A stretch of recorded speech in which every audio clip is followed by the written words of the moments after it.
Headline news most affecting Chilliwack this week. It is the home stretch leading to Saturday's municipal elections, and it's getting nasty. Dr. Carin Bondar is threatening legal action against Barry Neufeld for defamation. Neufeld is in Ottawa for his Supreme Court decision against Glen Hansman and the anti-slap case. The BC Teachers Librarians weigh in on the election. And the Huskers, they win big, but they still have to start the playoffs on the road. Josh will have more in sports. Our special guests this week include candidates Ken Popov, Jason Lum, Chris Klute, Brent Bowker, and chillTV sports correspondent Tim Amy in an interview with Bob Reist, the head coach of the Valley Huskers. All right, Chilliwack, let's get started. You'll notice we are a day early. That's to accommodate the schedules for all the candidates. Now, first off, the debates are long over, and you now vote for council, school board, and a mayor on Saturday. Chilliwack Chooses with your host, Clint Hames, will be on the air on chillTV starting just after 7 o'clock. And then, after the polls close at 8, we can tell you who are the winners and the losers. The mail-in ballots should now be dropped off at Chilliwack City Hall as they won't get through Canada Post in time. Also, BC Transit will be free in Chilliwack, not in Abbotsford, so you can get to the polls. The city website, the City of Chilliwack, will have all the polling station information.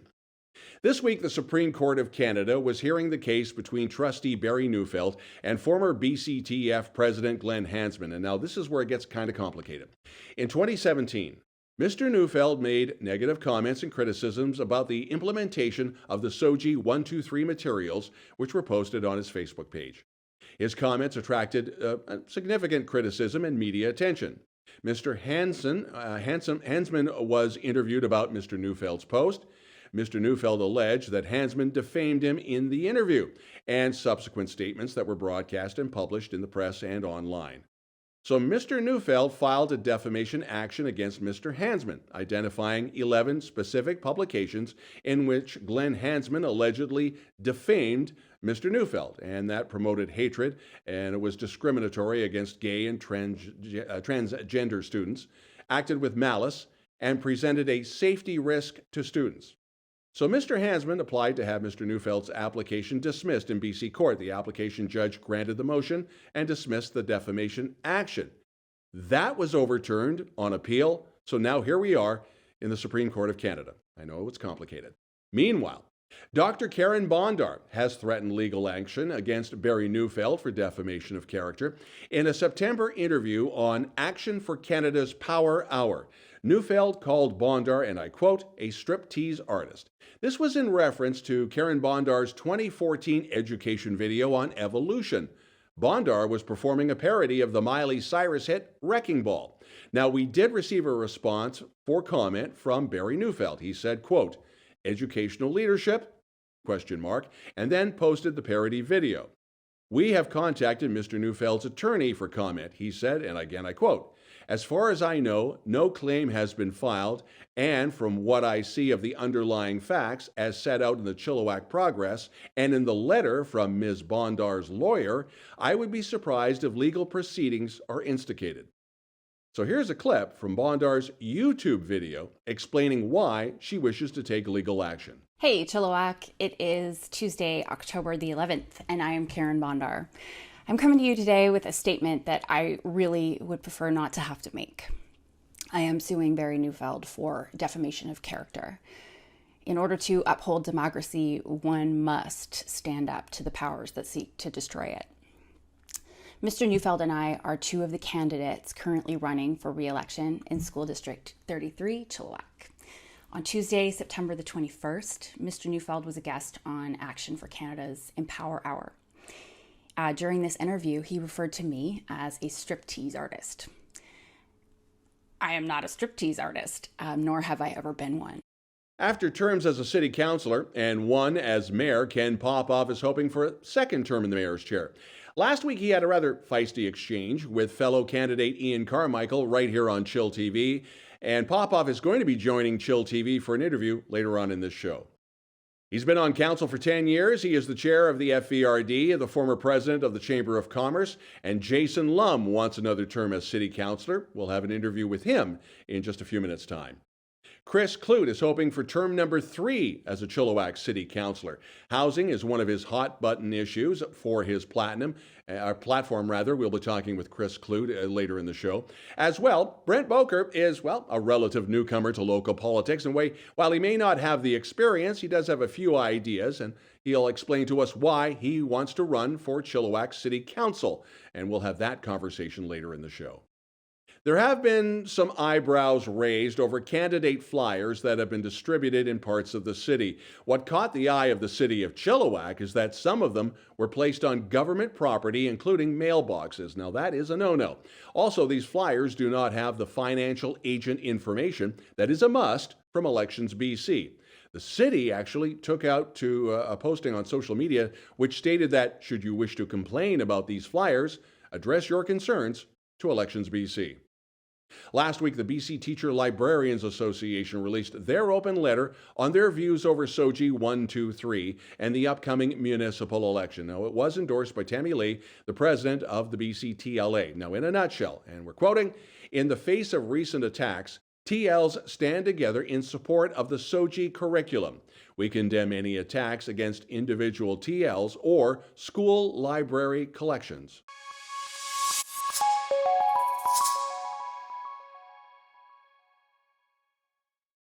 The sentencing hearing for the 2 Excelsior IV activists convicted of break-and-enter and mischief for the Excelsior hog farm in 2019 in Abbotsford was scheduled for this week, and the decision did come down. Now, back on July 9th, Nick Schaefer and Amy Serrano were convicted of those 2 charges. Charges against another 2 activists, they were dropped. So, the 2 will be looking at 30 days in jail each and 12 months probation. Roger Pennant with Environment Canada noted in a media release that October the 9th was the 4th consecutive day of record-breaking summer-like temperatures for October. The record maximum temperature for October the 9th was actually 24.6 degrees. That's 8.5 degrees above normal. The previous record, 23.9, back in 1906. This makes day 84 of unprecedented drought. A severe level 5 drought was issued, plus an extreme wildfire risk. Now, chillTV crews went to Cultus Lake this past week just to check on the main dock repair, but they saw how much the drought has impacted the water level of Cultus Lake. You can see that here in the photo. chillTV crews also noting the drought at Island 22. The Fraser River should be flowing with the fall rain runoff. Instead, the sand and gravel bars are exposed. It's not something you usually see this time of year. For the first time since 2019 and the pandemic restrictions took hold, the Chilliwack Animal Safe Haven will hold an open house. It's coming up on Sunday at their location on Chilliwack Central Road. It's a great opportunity to visit with the Haven kitties and learn about what they have done and how you can support them in the future. Now, they have had a number of financial challenges over the past 3 years, including a major expense in re-roofing the cat shelter. And they have also paused doing intakes. They simply don't have room. They need you to adopt a fur baby. A record number of people making reservations for campsites, day-use passes, backcountry permits, cabins, and picnic shelters in provincial parks this season. More than 317,000 reservations were made on the new BC Parks reservation system for the 2022 season. That is an increase of 26.5% since 2019. What few campsites that were still open at Cultus Lake and Chilliwack provincial parks this month will be closing for the season this coming Sunday. During the Thanksgiving long weekend, hundreds of Rambo fans flooded Hope for the 40th anniversary of the release of First Blood, the very first Rambo movie. It was shot in Hope. Brian Dennehy's family showed up for the unveiling of a statue in his honor. Woodcarver Ryan Villiers created the lifelike statue of Sheriff Teasel. That's the guy we all love to hate. Sly Stallone couldn't be there in person, but he did create a thank you video that was played before the showing of the movie, and that was at the Hope Cinema. After the break, our final 4 interviews with election candidates, and then Josh with sports.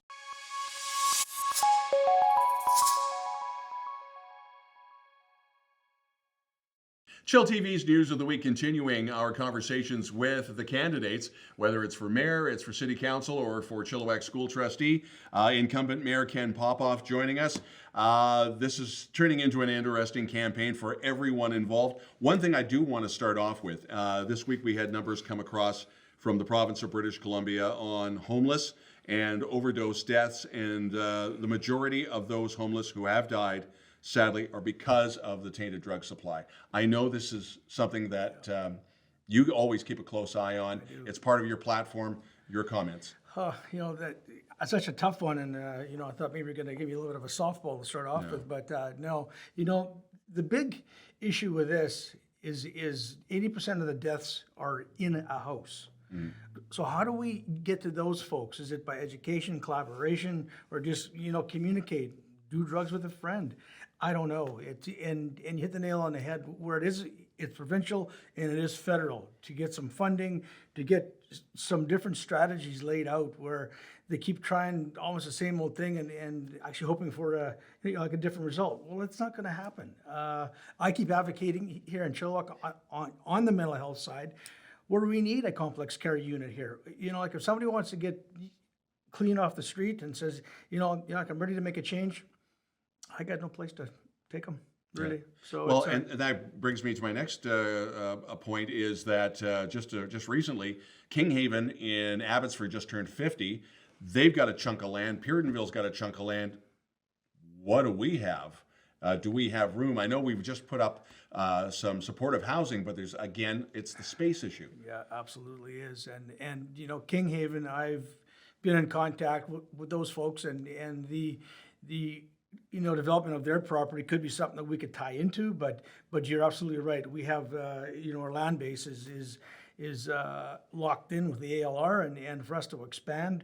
But we've partnered up with the BC Housings and the Fraser Healths to build the 2 supportive housing units that we have in place. A third one is online for sometime late spring of next year. Will certainly help, but we need help from the other levels of government to make this happen. The tainted drugs, it's the numbers are staggering, and I'm not sure what the numbers are in Chilliwack, but we are a part of that count. Indigenous relations. This is, I know, something that's very close to your heart. You've worked a ton on it over the last 4 years. Where do you want to see this go from here? Just want to continue the work and build relationships and build bridges. It's not going to happen overnight, just like truth and reconciliation. And on that aspect of it, I believe the education piece is the biggest thing to understand the history and to move forward in an equitable, safe way. We've made some great strides. Some of the local chiefs, there's 9 that touch our borders, and there's a project there on Chilliwack River Road where we partnered up with Jackton Band to, create a safe passageway. We need to do more things like that.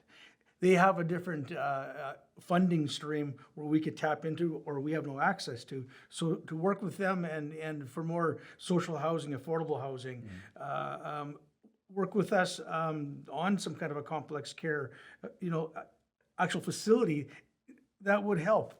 The numbers tell the tale. It's into the 40 percentiles of the folks that are on the street are Indigenous. And it makes, I'm not going to say it makes sense. It's just because of the close proximity of the way the lay of the land is. So yeah, I am going to continue to work and just keep on going with that. It's never going to be like okay, there's my end right there. No, you just got to keep going. 10 days ago, we had the town hall meeting at UFE. Between you and Ian Carmichael, who's also going for mayor, it seemed a bit testy when it came to the subject of firefighters and resources. Did you want to add on to that? Well, with all due respect, to Mr. Carmichael, just what he was explaining to folks wasn't correct as far as numbers. And that's at the end of the program there where he got to ask me a question and I him. I just asked him where he got his facts from. And that trail was not correct. Yes, there's a group out there that wants us to hire, 60 more firefighters. Well, $100,000 a piece, you do the math. And our strategy is a good strategy. I love my fire department. Chief does a great job. 90% of our fire calls are in the core of the city. We get to fires in under 10 minutes, where the city Abbotsford, as Councillor Mercer stated, is actually in excess of 10 minutes. So our teams, our career, our paid on call, they do an awesome job.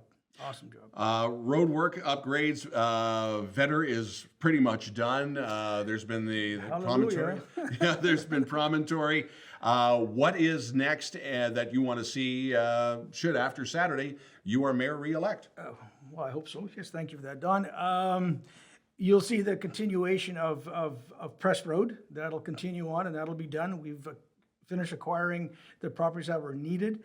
Our next big project is actually Watson Road. We are acquiring properties to widen the road, sidewalks on both sides, bike lanes along either side as well. That work will continue as budget allows us to continue.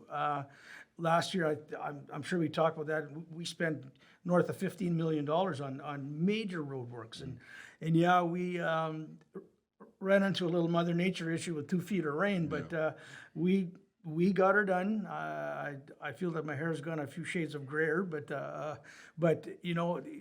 I couldn't control the weather, obviously, and like BC Hydro was there. They were moving the poles, and they had more important things to do. But yes, it's finally done. I drove it today, and it's traffic is moving real nice and smoothly. So we're going to keep on working on that. There's some intersections, South Sumas and Vetter Road. That's going to be redone too, with turning lanes going east and west, which is it's a fairly dangerous intersection. So that'll be done by the end of this year, and we will continue on. It's a work in progress. Ken Popoff, thank you again for joining us. Thank you. And again, a reminder that starting on Saturday night, just after 7 o'clock, we will be gearing up for election 2022 Chilliwack votes. And then at 8 o'clock, right here on chillTV, when the polls close, we'll be able to tell you what the numbers are and how you voted. It's all here on chillTV. You're watching chillTV's News of the Week.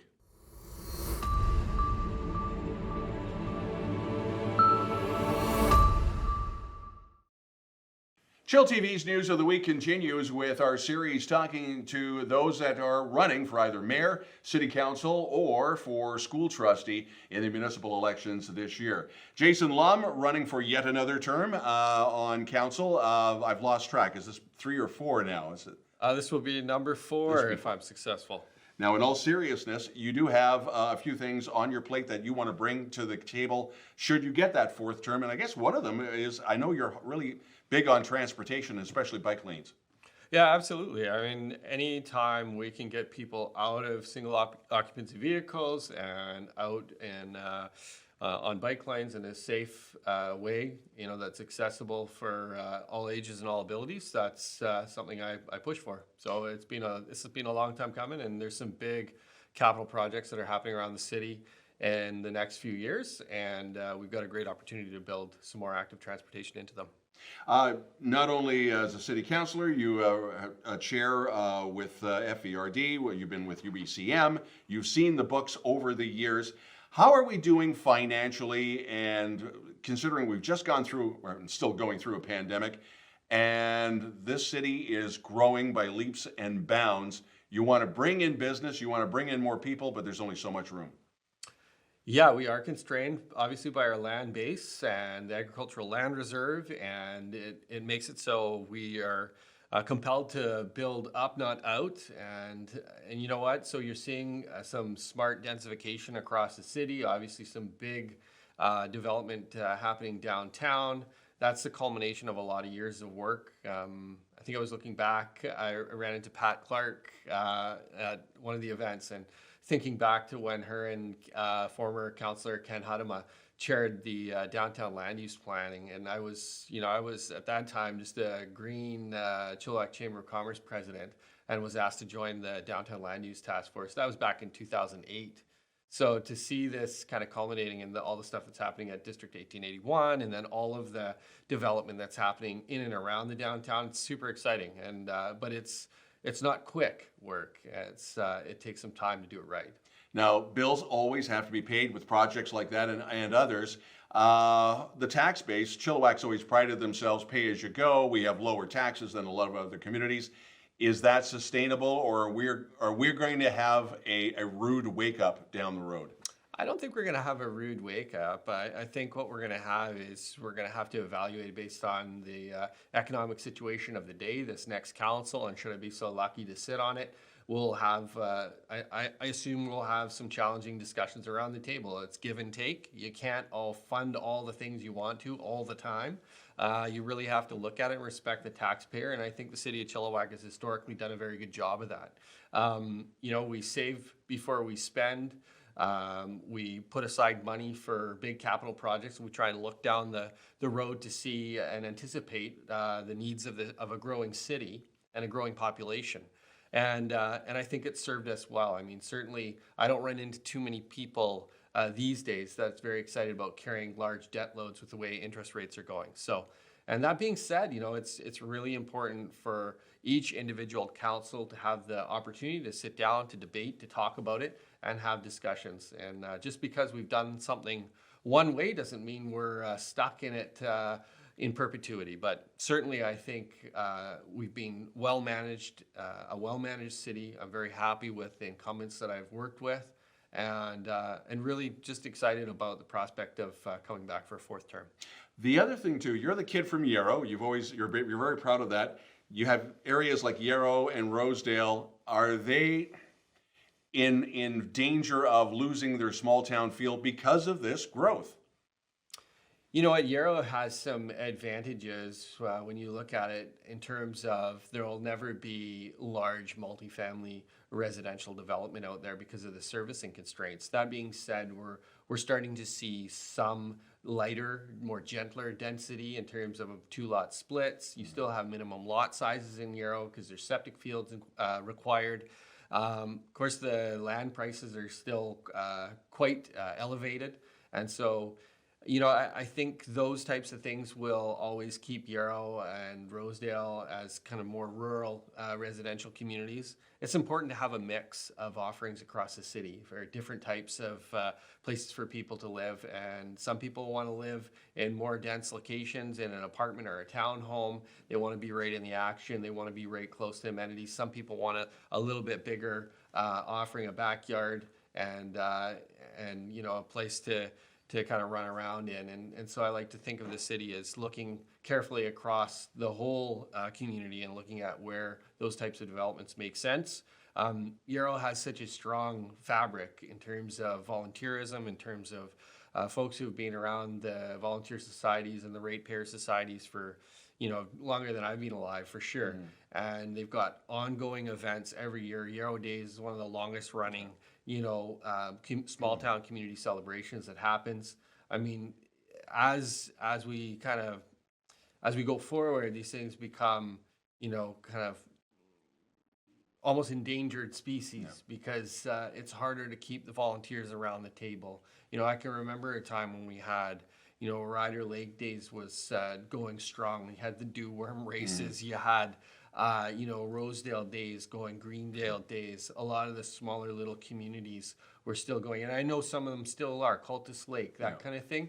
They're still going, but they're all struggling to kind of keep the volunteers at the table and organize them. It takes a lot of work. Jason Lum going for a fourth term as city councilor. And again, a reminder that chillTV has extensive coverage on election night, Saturday night. We'll start at 7:30, and then at 8 o'clock, when we can legally do so, we'll be able to tell you who the winners are and who the losers are. Jason Lum, again, thank you for coming. Hey, always my pleasure. Thanks for having me. And you're watching chillTV's News of the Week.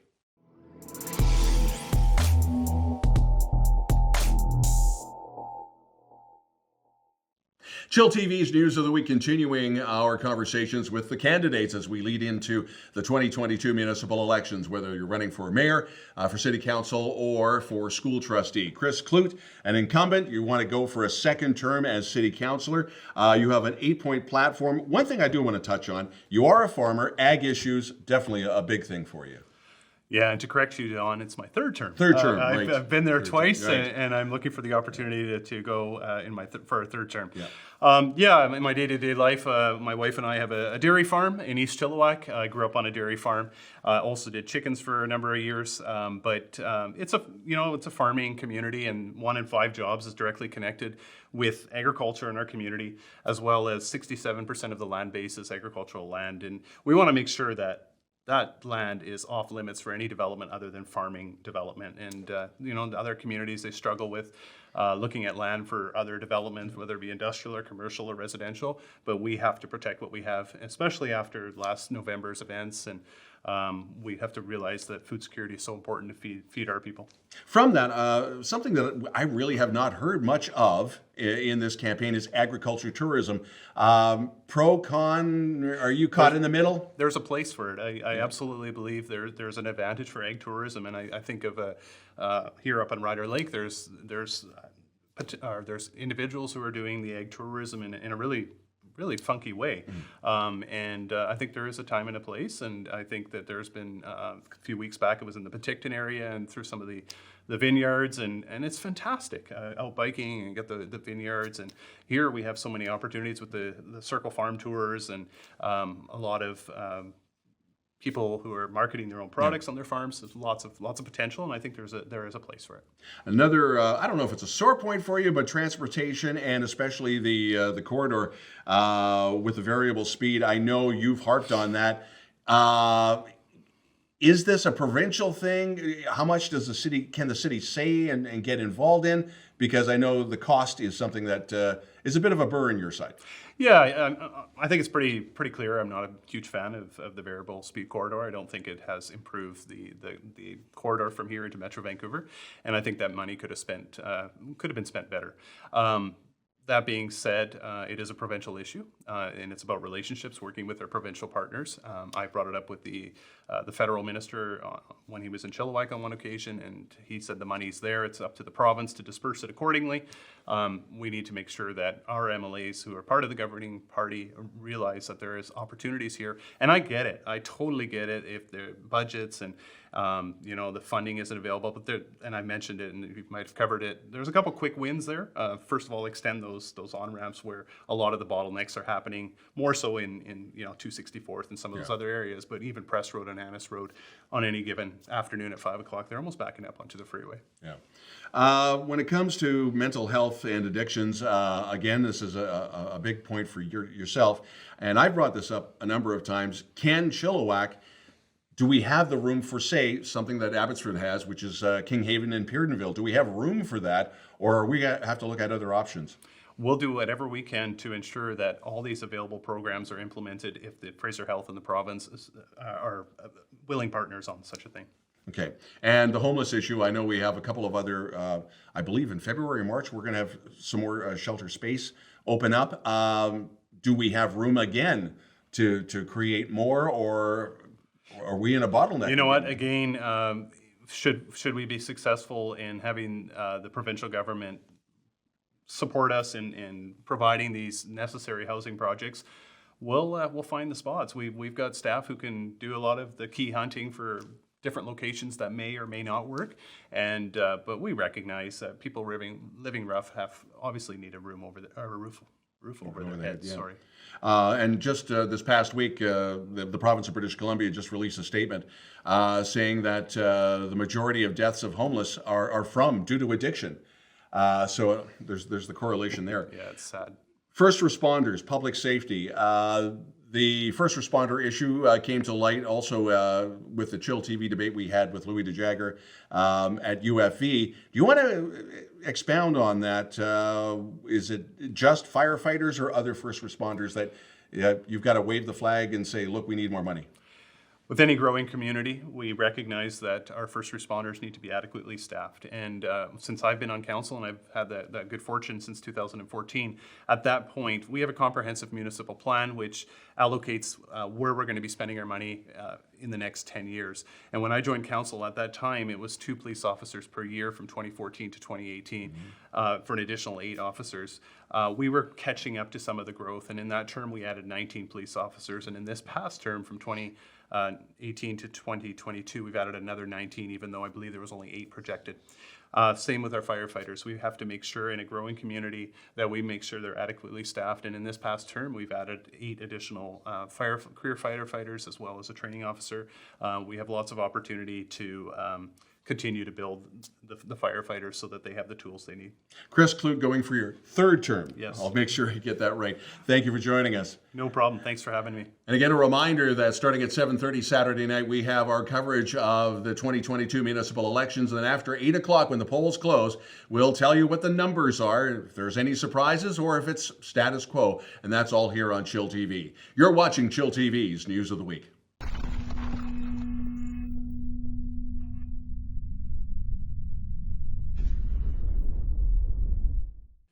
chillTV's News of the Week continues with our conversations with the candidates, whether they're running for mayor, for city council, or as school trustee. Brent Bowker is with us. You are the rookie. You're the guy we need to find out more about. What's your we had the 60-second elevator pitch with the town hall. You're going to do it again. Who are you, and why should we vote for you? Sure. My name is Brent Bowker. I'm new to politics. I've worked the past 12 years in technology. So I worked for a software company that sold energy management software to commercial multifamily real estate companies, also to utilities, so to a lot of electric utilities around the world, one in Australia, a bunch in the United States, as well as in Canada. So been doing that for 12 years. My wife decided to go back to work, so I've been a stay-at-home dad for the last couple months now, coming up on 2 months. And always interested in politics, so thought I would throw my hat in the ring and let people know who I am and see if that was something interesting to them. One of the things on your website, you really emphasize fiscal restraint in taxes. Chilliwack seems to have always prided themselves as having the lowest tax rate around. Is that something you agree with or you have issue with? No, for sure. I like what they've been doing. They've been doing modest tax increases. I think it's impossible in the inflationary environment we're in now to not have some sort of an increase. I think it's likely, 3% kind of seems to be the number they've been trying to hit and hitting. So that would be the goal, is to hit that going forward and making sure our taxes are staying in line with the low tax brackets we have here. From that, the business climate, and of course, businesses always, dare we say, whine and complain about taxes. But is there any ideas that you have that you want to bring to the table to increase business here so people don't have to drive to Abbotsford, let alone into Vancouver, for a job? They can stay here. I represent the knowledge worker community that's out there, which is evolving, and certainly Chilliwack's seeing growth in that with folks who don't have to go to an office at all. I kind of miss going to my office. I miss my coworkers a little bit, so it'd be nice to do a bit of a blend. But I think from my background personally, technology is the one I'm interested in, making sure we're getting startups going in Chilliwack, that you don't have to drive anywhere. We can have offices. Maybe we can work from home, do a bit of both. And make sure we're building more of that high technology sector. Certainly the more traditional agricultural business we have here, agribusiness, agri-tech is a particular interest of mine as well, technologies to help agriculture. And so that'd be kind of where my focus, I think, would be on the business side of things. Staying with the tech, and this is something that when you threw your hat in the ring, I was thinking about the late Dick Harrington. In 2014, when he ran for council, there was one thing on his platform. He wanted free Wi-Fi for everyone in Chilliwack. Would that be something that would interest you as a hot point to try and push? Or is it affordable? That's a good question. I think it's probably maybe not realistic to have it everywhere, but certainly in public spaces, that would be a good, equitable thing to be doing for the residents of Chilliwack. Downtown would probably be the place to start. People are on foot downtown. They're sitting on benches. They're having coffees. Making sure we can provide secure Wi-Fi for people that are downtown that they can use to access the internet, post pictures of the beer they're drinking down at Fieldhouse, whatever that might be. Of course, working in town is a great idea, but sometimes we have to hit the road. Transportation issues. Are you in favor of light rail or the SkyTrain eventually coming here? You want to resurrect the BC rail system? Highway 1 is what it is. Your thoughts? I like the idea of rail. I don't know if it's feasible in the short term here in Chilliwack. I think it's not likely to make its way this far for a while, but laying the groundwork for that in the future for sure would be something we can look at. I think the Route 66 bus is successful. Seeing people being able to use that, it stops very minimally before it gets to the SkyTrain, so that's a viable option for people. That does go on the highway though, so we need to make sure the highway's not jammed up between here and Lougheed Station, which we can only control so much of that. But I think getting people out of their cars and working from home sometimes is helpful to get less people on the highway. And then maybe we're looking at things like on-ramps and other ways we can increase the flow of traffic on the highways that we have. Energy and water use, again, these are points that you brought up on your website. And we're looking at the drought. We've already mentioned in the newscast the water levels, not only on the Fraser, but on Cultus Lake. Can we do anything on a city level on that, or is this strictly provincial and federal? For water? For water and energy conservation. Yeah, I mean, for water to start, I mean, a lot of water use is controlled by the individuals and the households. So I think the provincial government's going to do their part to encourage conservation. I think cities can do a lot as well. I know there's stakes I've seen in the ground to encourage brown lawns. I don't know if that's going to be the pillar of my campaign, but it certainly is how my front lawn looks, and others can do the same. Fixtures in homes, a lot of that is controlled federally, where a lot of our water gets used. On the energy side, a lot of other cities are doing things like contributing rebates to things like heat pumps. And so people are going to put these in their house, or we're hoping they'll put them in their house for their next heating system and cooling system in their homes, and making sure they're putting in the most efficient equipment. And if we can help subsidize that even a little bit to push people into a more efficient equipment, then I think that's something the city can look at. Even zero interest financing we can do. Things like on-bill financing for home retrofits, for upgraded efficiency equipment in people's homes. That's another thing. Cities can take out low-interest loans. We loan that back to homeowners 0% or low interest, lower than they could get these things financed. And that can be a way to get better equipment into people's homes. Brent Bowker, thank you for coming and joining us on ChillTV. Thanks for having me. And it's going to be an interesting Saturday night. And again, a reminder, ChillTV will have extensive coverage of the 2022 vote starting at 7 o'clock. Then after 8 o'clock, when the polls close, we'll tell you who the winners are. And that's all here on ChillTV. You're watching ChillTV's News of the Week.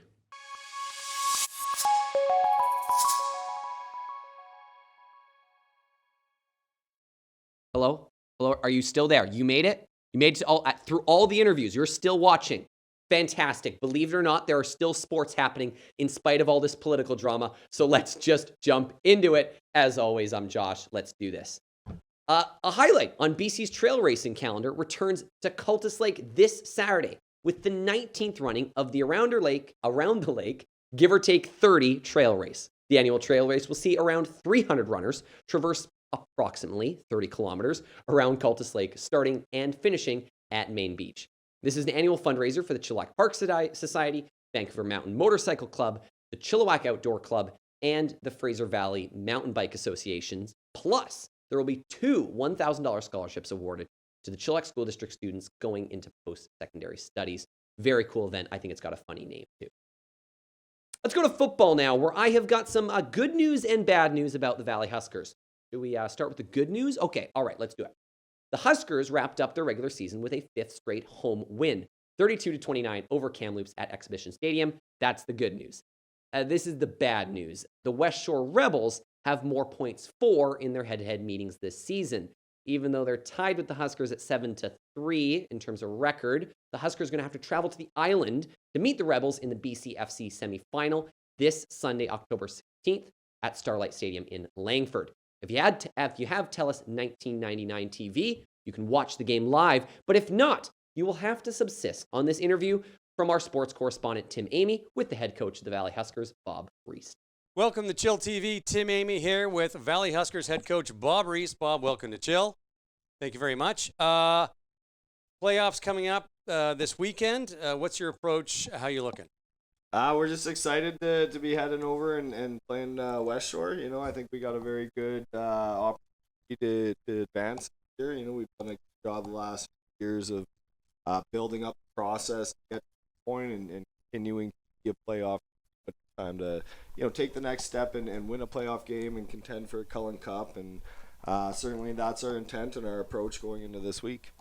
Okay, so you beat West Shore a couple of weeks ago quite handily.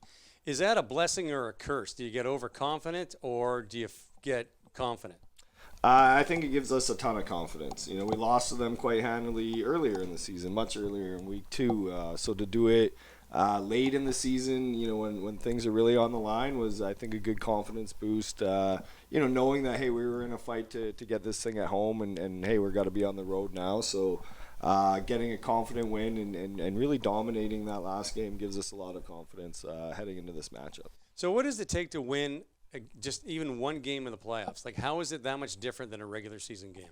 I mean, everything's amped up. The pressure's up. The intensity of each play, the focus, you know, and the approach that you need to have dialed in is so much different in the playoffs. It's win or go home. You know, in the regular season, you know, there's a chance to go in on Monday and review the film and correct and get better for the next week, and you don't have that opportunity without winning in the playoffs. So that's certainly something that you got to account for, and that's your approach.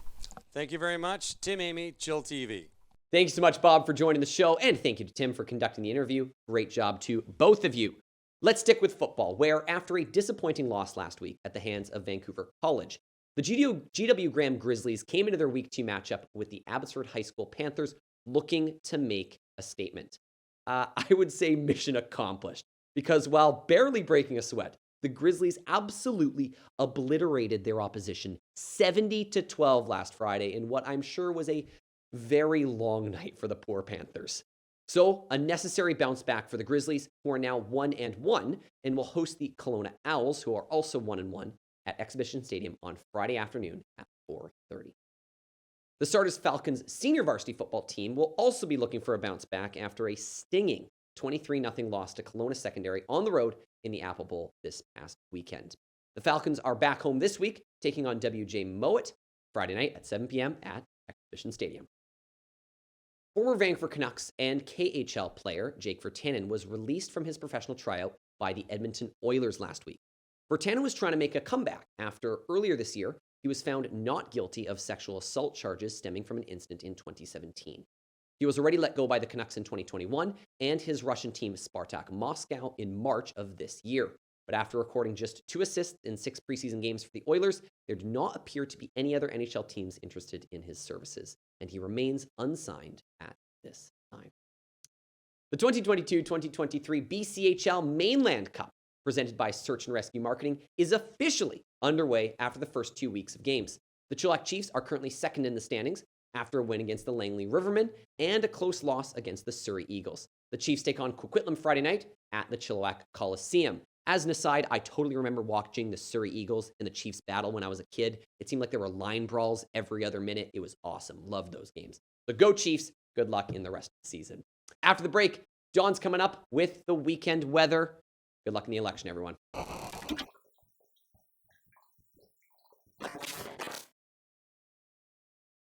chillTV weather, the dry conditions continue. It will be a perfect day weather-wise to vote on Saturday. Weekend weather is, well, loads of sunshine and the high of 25. If you'd like to participate in reporting news in Chilliwack and you have a story you think we should know about, you can always send us a note to news@chilltv.ca. We'd love to hear from you. And again, a reminder about election night coverage right here on chillTV. It starts at 7. We will have all the numbers just after 8 o'clock when the polls close. So make some popcorn and order takeout. It's going to be a long night. That's the news this week. We'll see you Saturday night. I'm Don Lehn.